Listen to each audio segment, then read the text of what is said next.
Bonjour à tous et bienvenue sur Bloody 40. Ça y est, on arrive en plein solstice d'été, une période attendue par beaucoup d'entre vous, forcément, avec ce soleil, cette chaleur, ces vacances. Une période idéale pour jardiner, se baigner, gambader dans les champs et autres joyeusetés. Un peu comme font les hippies, quoi. Mais l'été, ça avait aussi une toute autre valeur dans un passé lointain. En effet, déjà à l'arrivée du printemps, les peuples païens d'Europe y voyaient l'occasion pour festoyer, se reproduire, ou bien rendre grâce aux dieux. En effet, avant l'arrivée du christianisme dans nos contrées, on vénérait de nombreux dieux rattachés à la nature, à la lune et au soleil. Par exemple, à l'arrivée de l'équinoxe de printemps le 21 mars, on fêtait l'Ostara. Le 1er mai, on fêtait la Beltane, et le 21 juin, on fêtait la Lita. Certaines fêtes ont évolué avec l'arrivée du christianisme. Par exemple, la Lita est ainsi devenue la fête de la Saint-Jean. A noter que ces cérémonies sont toujours respectées de nos jours par un mouvement religieux néo-païen appelé la Wicca, incluant des croyances autour du chamanisme, du druidisme et autres religions nordiques, celtes, gréco-romaines ou encore slaves.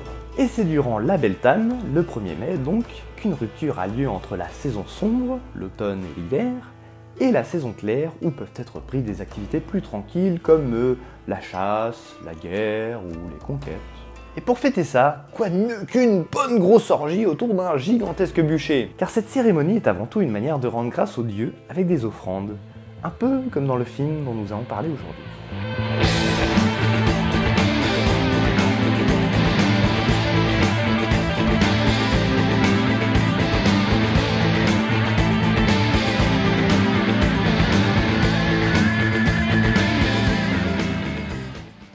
The Wicker Man, ou Le Dieu d'Osier en français, est un film réalisé par Robin Hardy en 1973. Et devinez qui produit le film? La Hammer.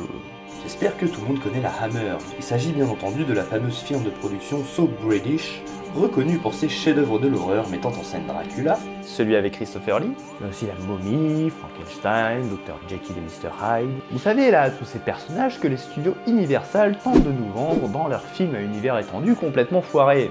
La Hammer Films a d'ailleurs révélé le cinéaste Terence Fisher, reconnu pour avoir mis en scène les Dracula en y ajoutant plus de subversions comme du sang ou une tension érotique très présente. Il aura aussi réalisé une saga de 5 films sur Frankenstein. Et donc, arrivé les années 70, avec toute la contre-culture et le nouvel Hollywood, la Hammer Films fait un peu désuet dans le paysage cinématographique de genre, surtout après l'entrée en force de production bien plus gore avec les Giallo d'Argento, ou Poisseuse avec des films comme Massacre à la tronçonneuse. Arrive alors Robin Hardy. À l'époque, jeune pubard et réalisateur de documentaires, il s'associe avec Anthony Shaffer, qui n'est rien de moins que le scénariste du Ligné de Mankiewicz, du Frenzy d'Hitchcock ou bien du Crime de l'Orient Express de Lumet. Tous deux partent alors réaliser leur film, histoire de bien revigorer cette société légendaire qu'est la Hammer Film. Et bien vous savez quoi? Le film a été tout bonnement interdit. Et ouais, une fois le film terminé, les distributeurs, bien trop frileux devant la subversion que propose le film, ont tout simplement refusé de le projeter, essayant de le remonter dans tous les sens, ce qui créa une sorte de culte autour de ce film dont tout le monde parle et qu'on refuse de nous montrer, comme le furent en leur temps Zombie de Romero, ou bien, encore lui, Massacre à la tronçonneuse de Tobe Hooper, qui ont été purement interdits en France. Mais en quoi The Wicker Man semble être aussi choquant pour être interdit? Eh bien, nous allons le découvrir tout de suite. Le film suit l'enquête du sergent Howie, un policier britannique autoritaire, autour de la disparition de Rowan Morrison, petite gamine de 12 ans vivant sur l'île de Summer Isle, un petit bout de terre éloigné du continent britannique. Le sergent Howie débarque dès le début du film sur l'île, mais la population locale ne semble pas très encline à l'aider dans ses recherches.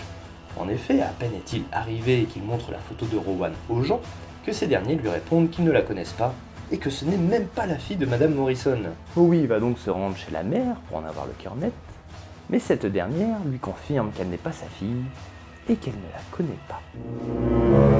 De plus, le sergent Howie va progressivement découvrir que les résidents de l'île de Summer Isle possèdent des coutumes assez étranges et plutôt éloignées des mœurs de notre bon vieux sergent autoritaire. Après une soirée mouvementée dans la taverne du village où tout le monde chante bourré en se frottant les uns sur les autres, Howie décide d'aller prendre l'air en pleine nuit et découvre plein de gens en pleine orgie dans la cambrousse. Ça baise même dans le cimetière. Il va retourner à la taverne pour aller dormir, alors que la jolie Willow, qui officie en tant que serveuse, l'invite à le rejoindre dans sa chambre, telle une sirène l'envoûtant de son chant angélique. Who is there?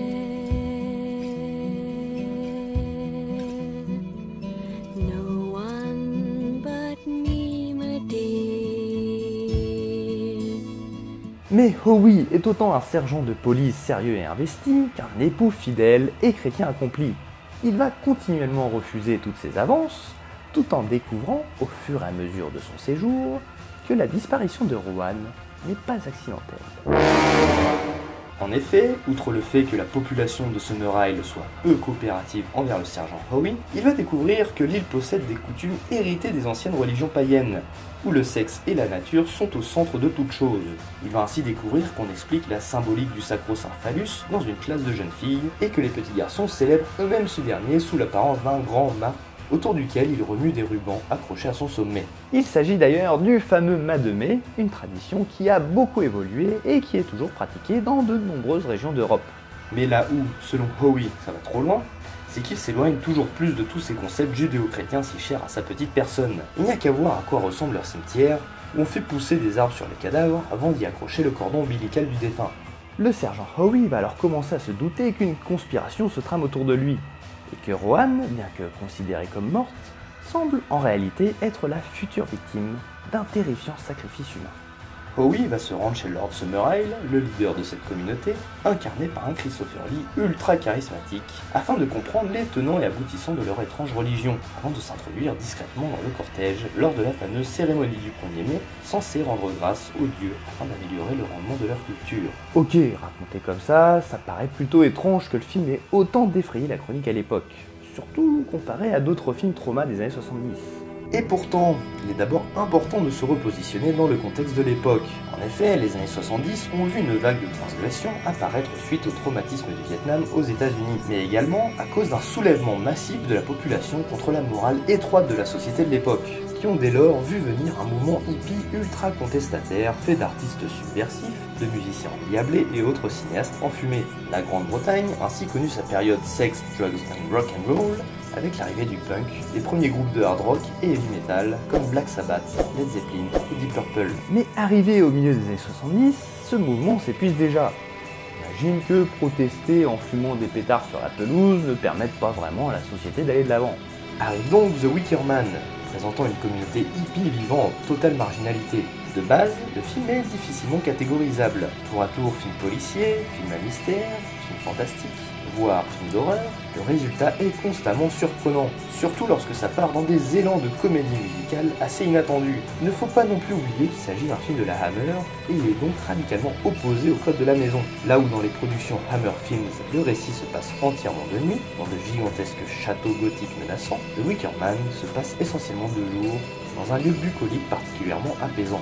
Ce décalage est poussé à son paroxysme par Anthony Shaffer lui-même parce qu'il décide de prendre une figure iconique comme Christopher Lee pour le travestir en femme lors de la fameuse cérémonie sacrificielle. Tout cela crée un véritable malaise chez le spectateur, le film cherchant constamment à dérouter ses attentes. L'arrivée du sergent Howie, présenté dès lors comme le protagoniste de l'histoire, se montre tel un élément perturbateur dans ce lieu en apparence paradisiaque. Par défaut, le spectateur se retrouve en position d'étranger, semant le désordre dans cette communauté qui n'a pourtant rien demandé. The Wicker Man entretient son caractère subversif par sa manière de faire s'entrechoquer les cultures païennes des habitants de Summer Isle, avec la foi inébranlable de Howie envers Jésus, une foi sur laquelle notre société même, et plus spécifiquement celle d'Angleterre qui est aussi très pieuse, base sa morale. À la manière des documentaires subversifs comme Mondo Cane en 1962, présenté à Cannes, l'idée est de choquer le spectateur occidental par ses pratiques si exotiques et peu orthodoxes. The Wicker Man ose ainsi questionner de nombreux fondements. Avons-nous le droit d'éduquer de jeunes enfants autour de la sexualité et de la mettre en avant? Avons-nous le droit de sacrifier une personne pour le bien de sa communauté? Surtout si cette dernière est elle-même d'accord et venue de son plein gré? Dans une époque où la religion est encore très présente, le film a évidemment provoqué les foudres des chantres de la morale à cause de la façon très subtile dont il parvient à nous questionner sur cette dernière. Mais The Wicker Man a l'intelligence d'embrasser son sujet sur tous les fronts, que ce soit sur le fond ou sur la forme. Le film essaye de brouiller la frontière entre fiction et réalité dès le carton introductif, où le producteur souhaite remercier Lord Summerisle d'avoir accepté d'être laissé filmer et de présenter ses coutumes aux yeux du monde. Il faut savoir que The Wicker Man a été réalisé avec un budget absolument misérable. La production du film a été compliquée du début à la fin, et l'une de ses nombreuses raisons est qu'il a eu lieu en hiver. Vous imaginez bien que toutes ces filles dansant toutes nues autour d'un feu ont dû bien scailler les miches. Même Christopher Lee a accepté de tourner dans le film gratuitement. Persuadé d'avoir le meilleur rôle de sa carrière, il aura grandement aidé à faire du film ce qu'il est aujourd'hui. Cette façon très authentique et, osons le dire, naturaliste de concevoir le film permet de nous immerger dans ce dernier, Robin Hardy confrontant peu à peu notre éthique judéo-chrétienne à celle des gens de l'île. Et pour en venir un peu plus au détail, je vais malheureusement devoir spoiler la fin. Donc préparez-vous au grand retour de la balise. Ouais.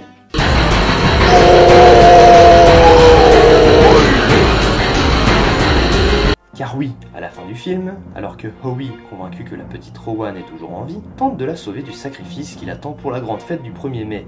Mais le piège finit par se refermer sur lui. C'est en vérité Howie qui était la cible du sacrifice. En effet, l'objectif était de l'amener de son propre chef face au roi d'osier, une imposante structure de branchage à la silhouette humaine, utilisée comme gigantesque bûcher.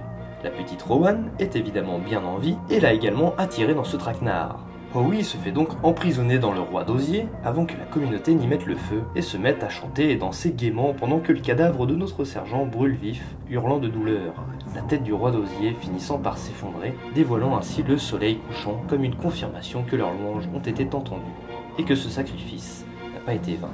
Alors bien évidemment, la bonne morale ne ressort pas du tout victorieuse dans ce film, préférant privilégier la force mystérieuse que peut exercer la nature sous ses aspects les plus exotiques. Et c'est sans doute ce qui confirmera les distributeurs d'interdire les projections du film, choqués par la manière d'accepter un point de vue contraire à notre société fermée d'esprit.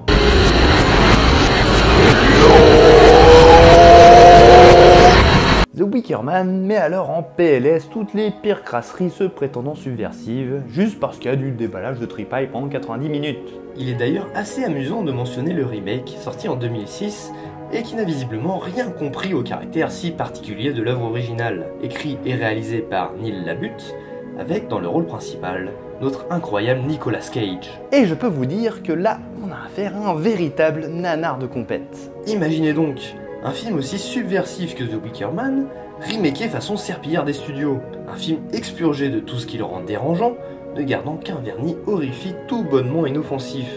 Et plutôt ridicule quand on voit la gueule de certains jumpscares. Oh nom de Dieu! C'est pas sa fille en tout cas. Allô? Mais ça a l'immense mérite de me faire marrer comme un fou. Le tout porté par un Nicolas Cage complètement en roue libre, tour à tour endormi, ou souriant bêtement, ou rugissant tel un lion n'ayant pas eu sa dose de cornflakes. Pourquoi aller brûler? Pourquoi aller brûler? Pourquoi? J'en sais rien. Par contre, là où ça se gâte méchamment, c'est dans la description de la communauté vivant sur l'île. À la base, cette communauté est présentée comme un village assez paisible, bien qu'un peu trop porté sur ses dérives païennes. Dans le remake, c'est carrément une secte féministe qui a cloué le bec à toute la gente masculine, qui sont seulement là pour les aider à se reproduire. Certains personnages ont été modifiés, le personnage de Willow prend ainsi beaucoup plus d'importance dans le film de Neil LaBute. Bien que ce rôle soit porté par la pire actrice du casting, constamment à faire la moue devant un Nicolas Cage qui galère comme un con à résoudre cette enquête pour elle, en plus de pédaler en bicyclette pendant un bon tiers du film. En bref, The Wicker Man est une excellente manière de prolonger l'expérience qu'est l'œuvre originale, bien que le ton et les intentions soient radicalement différents. Mais ça peut donner une petite idée sur la subtilité que constitue le premier film comparé à l'échec constant que représente le remake. On peut jouer pendant tout le film au jeu des comparaisons qui expliqueraient à elles seules en quoi le film original mérite son statut d'œuvre culte et en quoi son remake est un nanar grandiose. Comme quoi, la frontière est souvent très ténue entre le chef-d'œuvre intemporel et le ratage complet.